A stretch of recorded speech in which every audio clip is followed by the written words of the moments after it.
Mapinduzi! Ndugu viongozi wenzangu wa baraza la wazee mkoa wa Kaskazini Pemba, tunachukua fursa hii kwanza kumpongeza Mama Samia na kumtakia kila la heri katika uzawa wake. Leo ni tarehe aliyozaliwa rais wetu wa Jamhuri ya Muungano wa Tanzania, Mama Samia. Kwa hivyo tunapanda miti hii kumuenzi Mama Samia.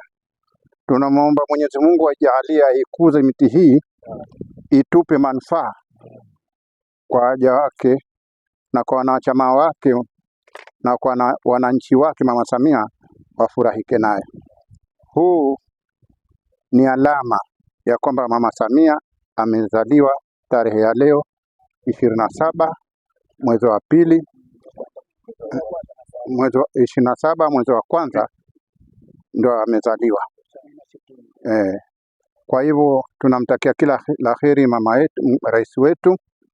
Tuna imani naye, tunampenda na tunambusu. Tunampenda, tunambusu au tunanchuni. Happy birthday mama, happy birthday mama, Happy birthday mama, happy birthday to you. Mungu ampe afya njema. Amen.